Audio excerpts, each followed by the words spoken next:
What's going on, y'all? I'm the Home Slice Ascend Hyperion, and today we're checking out an H2A Forge map. This is Abandonment by Tics Mcbigits. Now, for those who don't know, in my history with the Forge community, I've easily played hundreds of maps from dozens of creators.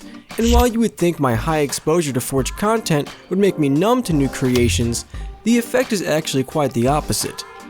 I've developed a keen awareness to when a map has a standout feature or quirk. Abandonment is a great example of this new sense of mine.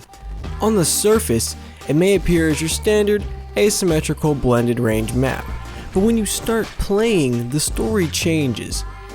We all know the BR and precision weapons in general sit on high as the Halo weapon meta, and often when designing a map, the creator has to work within the bounds of the meta.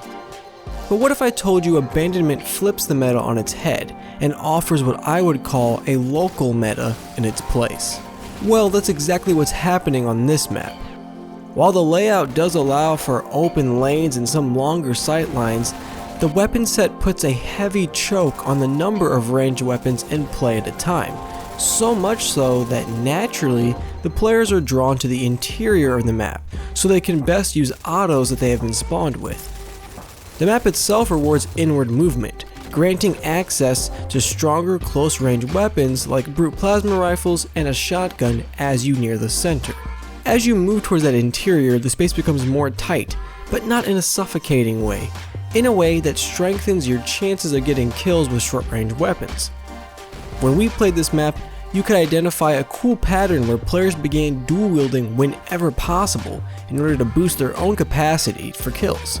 Mismatches of SMGs, plasma rifles, and pistols became common as players fought to have firepower domination in the narrowing halls of Abandonment.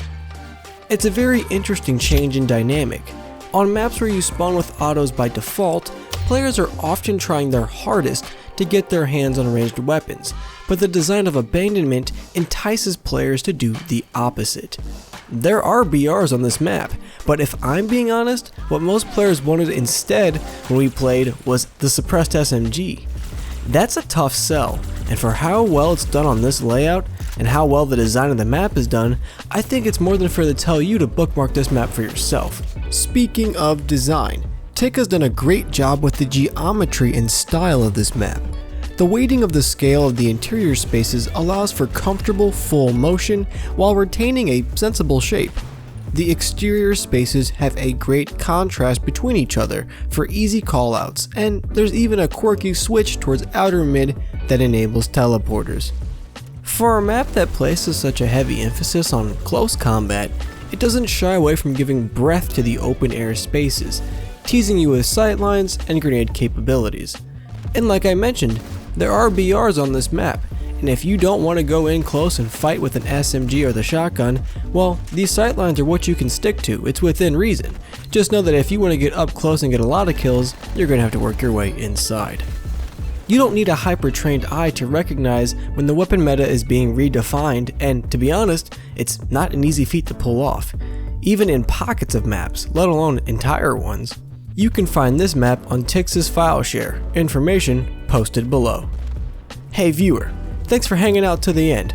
Let me know in the comments below which armor set from H2A is your favorite, and I'll know you're a real home slice. Be sure to follow me on Twitter, and until next time, I'll catch you guys later.